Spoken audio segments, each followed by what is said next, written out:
आदाब नाजरीन, आप देख रहे हैं INN न्यूज। मैं हूं शौकत अली सूफी। सबसे पहले पेश हैं आज की सुर्खियां। तहसीलदार को बचाने की कोशिश में जल जाने वाले ड्राइवर की मौत। खातून तहसीलदार की आखिरी रसूमात आज हैदराबाद में अदा कर दी गई। तेलंगाना आरटीसी मुलाजिमीन की हड़ताल 32वें दिन में दाखिल हो गई। हड़ताल जारी रहेगी। वजीर आला की मोहलत का बाइकाट करने आरटीसी जेएसी का फैसला। केसीआर आरटीसी को हुकूमत में जम करते हुए वादा वफा करें। राज्यसभा कायद अपोजिशन गुलाम नबी आजाद की हैदराबाद में प्रेस कॉन्फ्रेंस।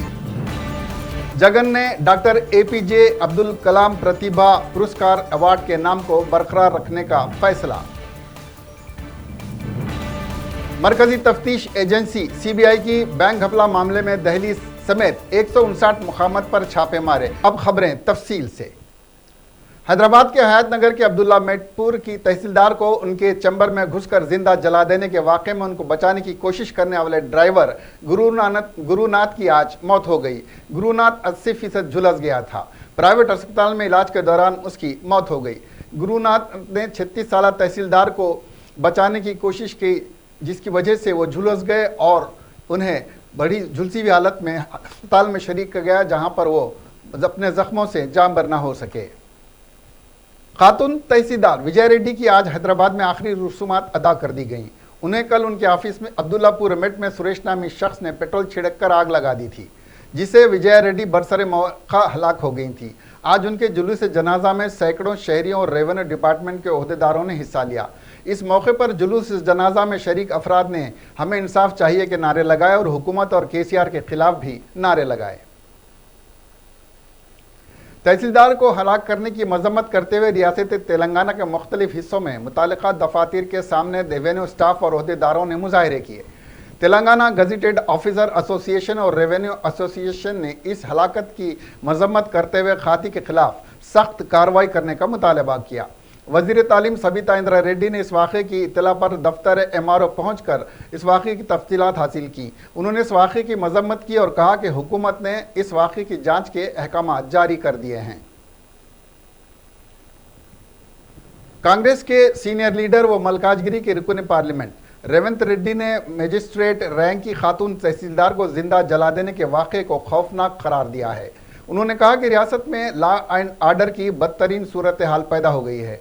गुज़िश्ता रोज़ दोपहर को एक शख्स की जानिब से पेट्रोल डालकर जिंदा जला दी गई खातून तहसीलदार विजय रेड्डी की लाश का उन्होंने कोत्तापेट में दीदार किया। बादजा मीडिया से बात करते हुए उन्होंने कहा कि हुक्मरान जमात से ताल्लुक़ रखने वाले अवामी नुमाइंदों की वजह से ये वारदात पेश आई। उन्होंने इस मामले की CBI जांच करवाने का मुतालबा किया। साथ ही मिस्टर रेड्डी ने इस वारदात में रास या बिलवास्ता तौर पर मुलविस अफराद के खिलाफ सख्त कार्रवाई करने का भी मुतालबा किया। उन्होंने अफसोस का इजहार करते हुए कहा कि जलाई गई खातून तहसीलदार विजय रेड्डी की लाश का आखिरी दीदार करने के लिए वजीर आला वज़रा हरीश राव के तारक रामाराव का ना आना अफसोसनाक है। उन्होंने मुतालबा किया कि विजय रेड्डी की आखिरी रसूमात तमाम सरकारी एजाज़ात के साथ अंजाम दी जाएं। కోల్పోయే విధంగా అదే విధంగా కేటీఆర్ గారు అధికారులు సరైన విధంగా స్పందించకపోతే చెప్పులతో కొట్టండి అని కేటీఆర్ గారి పిలుపు ఇవ్వడంతో ముఖ్యమంత్రి గారు కూడా వివిధ సందర్భాలలో రెవెన్యూ శాఖలో పనిచేస్తున్న సిబ్బంది మీద అది VROలు కావచ్చు, VRAలు కావచ్చు, లేకపోతే రెవెన్యూ అధికారులు కావచ్చు, వీళ్ళందరూ దొంగలు పట్టి పీడించుకొని తింటుందని ముఖ్యమంత్రి గారు చెప్పడం వల్ల న్యాయబద్ధంగా తమకు హక్కు ఉందా లేదా అని కూడా చూడకుండా తమకు అసలు పట్టాలు వస్తాయా రావా అన్న ఆలోచన చేయకుండా మేము అడిగితే సిబ్బంది ఇవ్వలేదు కాబట్టి వాళ్ళు దొంగలు లేకపోతే వాళ్ళు అన్యాయం చేస్తున్నారని చెప్పి ఇవాళ ఈ రకమైన దాడులకు ప్రత్యక్షంగా పరోక్షంగా నమస్తే తెలంగాణ పత్రిక రాష్ట్ర ప్రభుత్వమే కారణము। ఇవాళ కాంగ్రెస్ పార్టీ విస్పష్టంగా డిమాండ్ చేస్తుంది, జరిగిన సంఘటన మీద CBI విచారణ జరగాలి। రైతు సురేష్కు సంబంధించిన 4-5 ఎకరాల విషయం కాదు, దాదాపు 400 నుంచి 500 ఎకరాలకు సంబంధించిన లావాదేవీలు, భూ కుంభకోణము, అదేవిధంగా స్థానిక ప్రజాప్రతినిధి ఎవరైతే ఉన్నారో ఆ యొక్క అర్హత లేని వాళ్ళకు పట్టాలు ఇప్పించి ఆ భూముల ద్వారా రియల్ ఎస్టేట్ వ్యాపారం చేయడానికి లంచాలు తీసుకొని చట్టవిరుద్ధంగా పనిచేయమని ఆ ప్రజా हैदराबाद के हयातनगर के अब्दुल्लापुर मिट की तहसीलदार को जिंदा जला देने के वाक़े की मजम्मत करते हुए तेलंगाना गजेटेड ऑफिसर एसोसिएशन और मुलाजिमीन की जानिब से जेएसी ने कहा कि सरकारी ओहदेदार जिसने अवाम के मफादात का तहफ़्फ़ुज़ किया उसको जिंदा जला दिया गया। उन्होंने रेवेन्यू दफातर में काम करने वाले ओहदेदारों के तहफ़्फ़ुज़ का मुतालबा किया। इस गैर इंसानी हरकत की आंध्र प्रदेश के मुलाजिमीन की तंजीम ने भी मजम्मत की। इस वारदात के बाद रियासत भर के मुलाजिमीन ने एहतजाज करते हुए उनकी सिक्योरिटी का मुतालबा किया। तेलंगाना के वजीर बल्दी नस्म व नस्क के तारका रामाराव ने विजया रेड्डी को जिंदा जला देने के वाक़े की मजम्मत की और इसको काबिल मजम्मत करार दिया। उन्होंने ट्वीट करते हुए कहा कि अब्दुल्लापुर मिट की तहसीलदार को जिंदा जला देने के बारे में सुनकर वो सख्ते में आ गए हैं। जो कुछ भी नाकाबिल हल मसला था उस पर इस तरह के गैर इंसानी हमला करना काबिल मजम्मत है और उसकी जमहूरियत में कोई जगह नहीं है। विजया रेड्डी के ख़ानदान से मैं ताज़ियत का इजहार करता हूँ। रच्चाकुंडा पुलिस कमिश्नर महेश भागवत के मुताबिक इस खातून ओहदेदार को जिंदा जला देने के मामले का वाज़ेह मकसद मुश्तबा अराजी तनाज़ा है। 37 साला सुरेश के खिलाफ ताज़ीरात हिंद की दफ़े 307 और 302 के तहत मुकदमा दर्ज कर लिया गया है।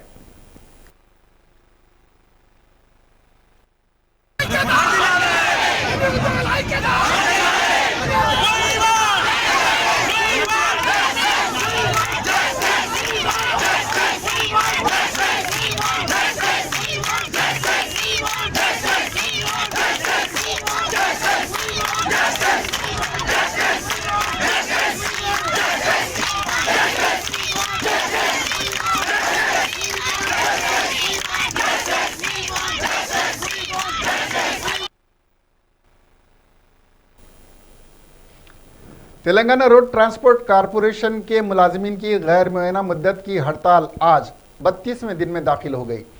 हड़ताली मुलाजिमीन अपने एहतजाज को जारी रखे हुए हैं और रैलियां व धरने रियासत भर के डिपोज में किए जा रहे हैं ताकि इनके मुतालबात बशमूल कारपोरेशन को हुकूमत में जम करने के अहम मुतालबात पर हुकूमत पर दबाव डाला जा सके। आरटीसी यूनियनों के लीडरों ने जिन्होंने जेएसी तश्कील दी, हड़ताल को आगे ले जाने के लिए मुख्तलिफ सियासी जमातों के लीडरों बशमूल कांग्रेस, बीजेपी और तेलंगाना जना समिति और अवामी तंजीमों से बातचीत कर रहे हैं ताकि मुस्तकबिल के लाहेमल को हतमी शक्ल दी जा सके। जेएसी के कन्वीनर अशोत्थमा रेड्डी ने हड़ताली मुलाजिमीन से अपील की कि वह धमकियों से खौफजदा न हो और मुतालबात की तकमील तक अपनी हड़ताल को जारी रखें। तेलंगाना आरटीसी की जेएसी के सदर अशोत्थमा रेड्डी ने कहा है कि 5 नवंबर तक ड्यूटी पर रुजू बुकार होने वजीर आला के चंद्रशेखर राव की जानिब से दी गई मोहलत का बाइकाट करने का फैसला किया गया है। उन्होंने मीडिया से बात करते हुए कहा कि हम 5 नवंबर से पहले ड्यूटी पर रुजू बुकार होने और वजीर आला की जानिब से की गई अपील का बाइकाट कर रहे हैं। हम तमाम डिपोज के सामने एहतजाज कर रहे हैं। बाज़ हड़ताली मुलाजिमीन के अरकान ख़ानदान इस एहतजाज में हिस्सा लेंगे।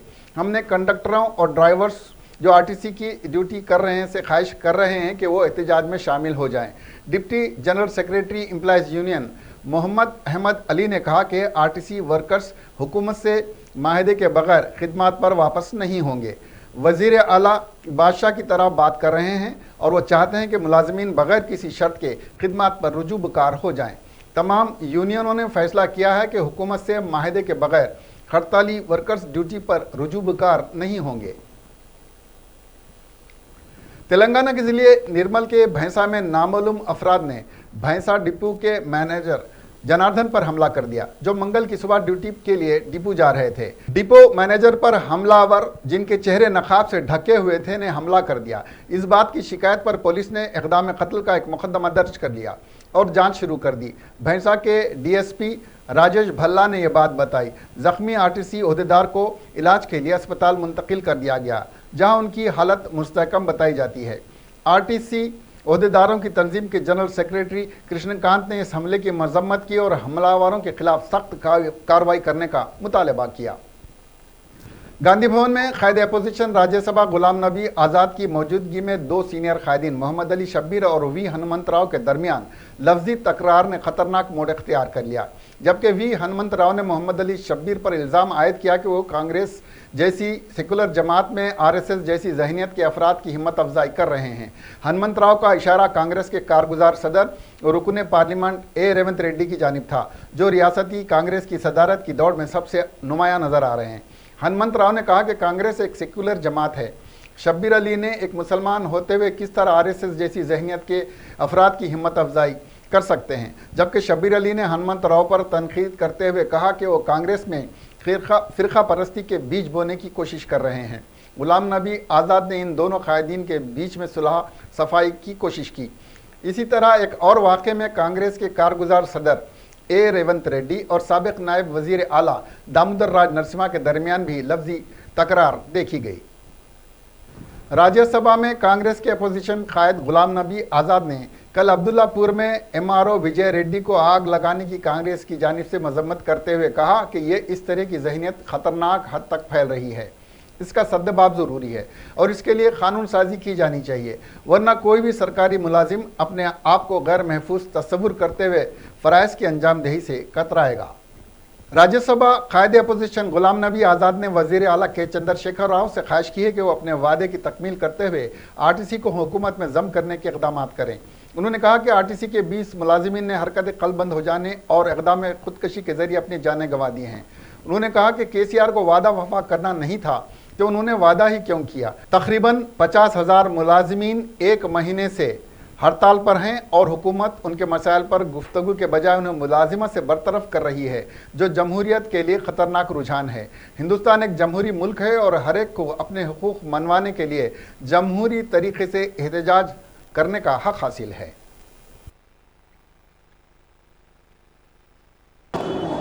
तीसरा जो 31 दिन से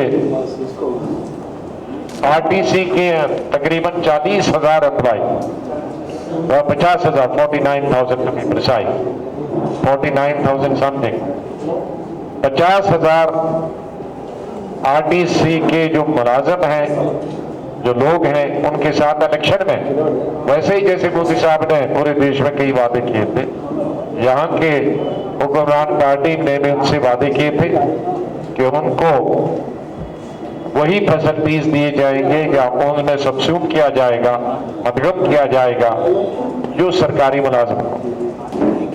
और आज 31 दिन से 20 लोग मारे, कुछ लोग ने खुदकुशी की, सुसाइड किया और कुछ लोग शायद दूसरे कारणों से, हार्ट अटैक से या दूसरे कारणों से मारे। लेकिन सवाल है कि धरने पे बैठने वालों में से 20 लोग की जान चली गई है इस 31 दिन, जो चिंता का विषय है। और इतने हजारों फैमिलीज हैं। मैं मुख्यमंत्री जी से ये निवेदन करूंगा कि अगर उन्होंने वादा किया है तो उस वादे को पूरा करना चाहिए। वादा खिलाफी करना सबसे बुरी बात है। साबिक मरकजी वजीर और राज्यसभा में कायदे अपोजिशन गुलाम नबी आज़ाद ने एनडीए हुकूमत पर इल्ज़ाम लगाया कि गुज़िश्ता 6 सालों के दौरान पेट्रोल डीजल पर मुख्तलिफ टैक्स के जरिए 13 लाख करोड़ रुपए हासिल किए और वो पैसा उनकी पार्टी फंडिंग करने वाले सनतकारों के कर्जे माफ़ करने में खर्च कर दिए। इसके अलावा रिजर्व बैंक के महफूज मद से 3,90,000 करोड़ रुपए भी अवाम के ज़ाय कर दिए गए। गुलाम नबी आज़ाद ने कहा कि बीजेपी दौरे हुकूमत में बैंक फ्रॉड के 25,000 मामले हुए हैं, जिनमें 1,00,000 करोड़ रुपए अवाम के डूब गए। गुलाम नबी आज़ाद ने हैदराबाद में एक प्रेस कॉन्फ्रेंस से खिताब करते हुए बीजेपी हुकूमत की 6 साल दौरे इख्तिदार की नाकामियों को नुमायां करते हुए कहा कि यूपीए दौर में मुल्क की जीडीपी तकरीबन 12% हो चुकी थी और एनडीए दौर में जीडीपी 5% से भी कम हो गई है। आज़ाद ने centre for monitoring Indian economy के हवाले से कहा कि दुनिया भर में बेरोजगारी का रेशो 4.5% है, जबकि यह औसत हिंदुस्तान में 8.5% हो गया है। यह अनाज प्रोड्यूसिंग स्टेट्स में गिना जाता है। पंजाब और हरियाणा के बाद यहाँ से बहुत अनाज पैदा होता, लेकिन किसान कितने आत्महत्या की, कितनी खुदकुशी, कितने सुसाइड हुए और किसानों के साथ कितने वादे किए गए थे, वो वादे पूरे नहीं हुए। हमारे वक्त में एग्रीकल्चर सेक्टर में जो जीडीपी था वो 5% था, अब 2% गिर गया, 2% पे पहुंचा। 5% से 2% पहुंच गया और वो 50% कास्ट प्लस एमएसपी वो कहां गया? आज किसान को मार्केट फोर्सेस पर छोड़ दिया गया है, उनके रहमो कर्म पर छोड़ दिया गया। इधर नॉर्दर्न इंडिया में मुझे नहीं मालूम साउदर्न इंडिया का क्या हाल है, लेकिन हरियाणा, पंजाब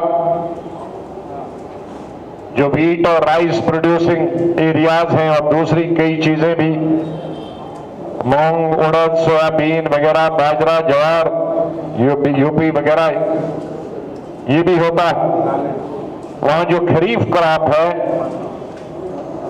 वो 8% से लेकर 37% below MSP, 8% to 30% below MSP बेचा जा रहा। एवरेज जो है 22.5% आज नॉर्दर्न इंडिया में।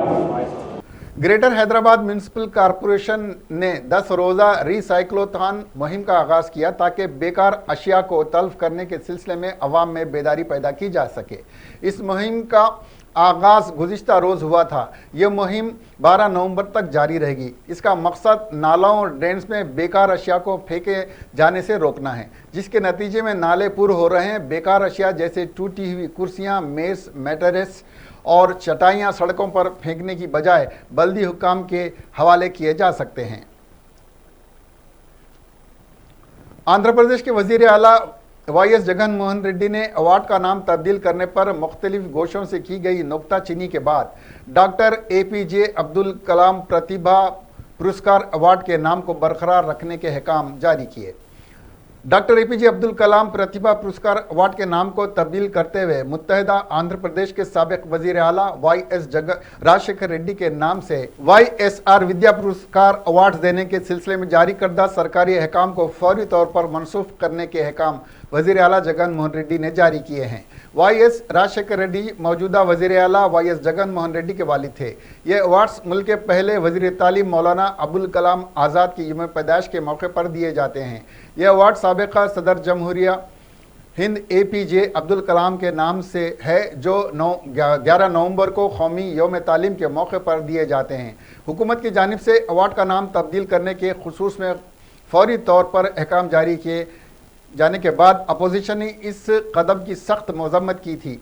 इस मामले को सोशल मीडिया के जरिए उठाते हुए आंध्र प्रदेश के साबिक वजीर आला व opposition leader N Chandrababu Rayudu ने वाईएस जगन मोहन रेड्डी ज़ेर क़ियादत हुकूमत पर शदीद नुक्ताचीनी की। उन्होंने कहा कि अब्दुल कलाम की ज़िंदगी मुल्क के लिए एक जज्बा रही।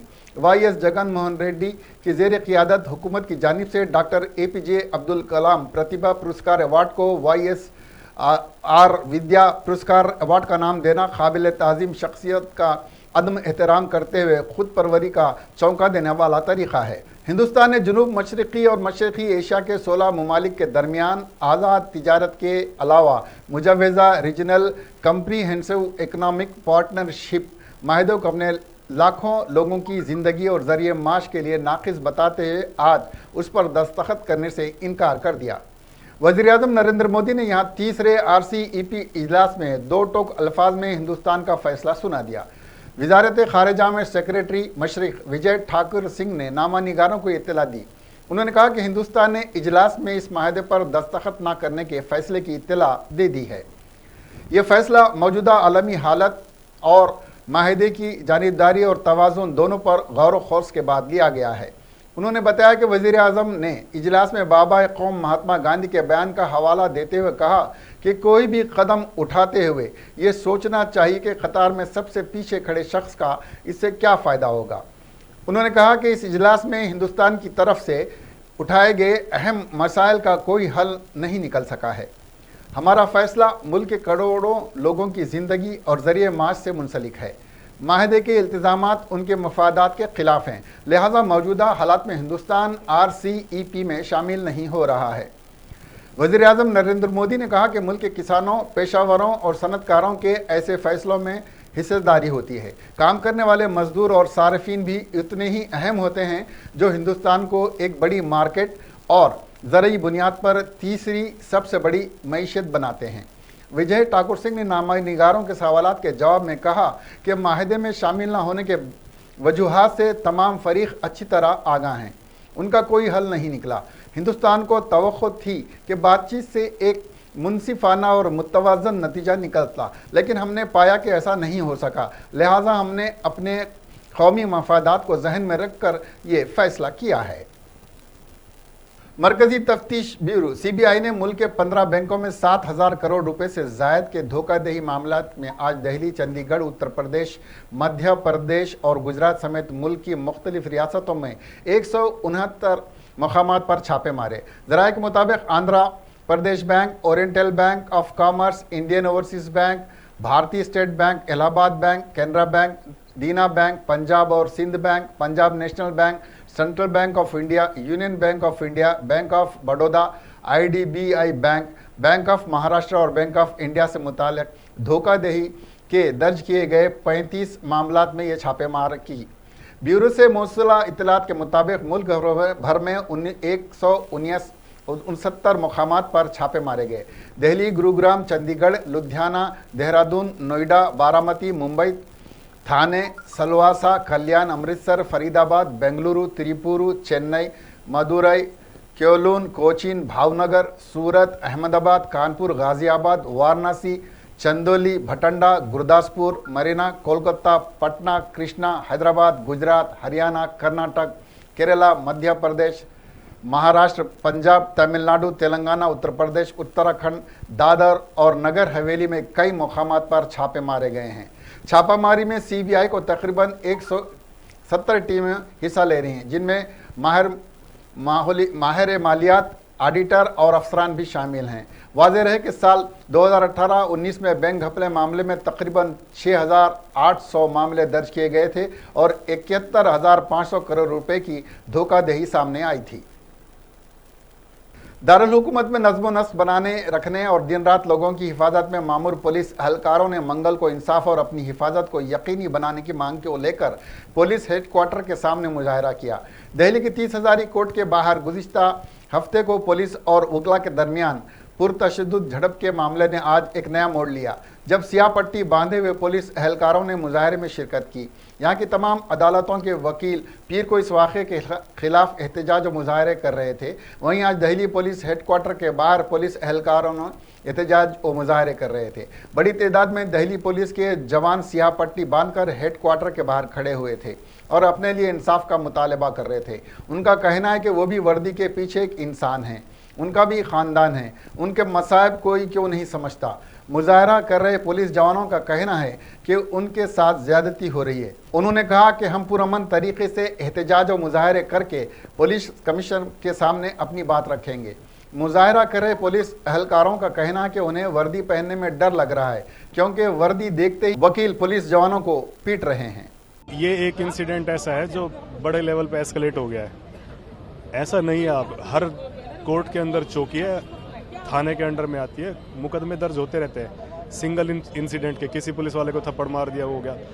अगर इसमें कोई तहकीकात करे तो ज़्यादातर केसेस हर कोर्ट CCTV कैमरे से कवर्ड है, लेकिन इसके बावजूद भी ज़्यादातर केस अनट्रेस चले जाते हैं। इंसिडेंट्स दब जाते हैं क्योंकि इंडिविजुअल इंसिडेंट है, 1, 2, 3 एडवोकेट्स ने खड़ा होकर किसी एक पुलिस वाले को थप्पड़ मार दिया, इतना ये बड़ा एक्सक्लेट हो गया। और इसमें जो डिसअपॉइंटमेंट्स है वो ऊपर से है। मतलब 40,000 लोग करीब एक्टिव पुलिसिंग में दिल्ली में 40,000 के करीब लोग होंगे जो 2 लाख की आबादी को संभाल रहे हैं। और हम कह सकते हैं कि दिल्ली में फिर भी डिसिप्लिन का एक लेवल पब्लिक के लेवल पे भी हमने मेंटेन करके रखा है। लेकिन अगर ये इस तरह से चलता रहा तो फोर्स के मोराल पे बहुत बुरा असर है इसका। ये वर्दी मेरी आन है, ये वर्दी मेरी शान है और इस वर्दी के लिए हम अपनी जान तक दे सकते हैं। लेकिन इस वर्दी को पहन के हर डर, हर सिचुएशन में मुझे कंट्रोल करने की हिम्मत मिलती थी। लेकिन आज जो लोगों का तानाशाही है, जो रवैया रहा है, वकीलों ने जिस तरह से कोर्ट में, और सिर्फ कोर्ट में ही नहीं, ये सिर्फ एक इंसिडेंट है, इससे पहले भी टाइम टू टाइम ये सब होता रहा है। लेकिन उन चीजों को सिर्फ इग्नोर किया गया, सिर्फ दबा दिया गया। पुलिस डिपार्टमेंट की कोई सीनियर किसी ने भी कोई सुध नहीं ली।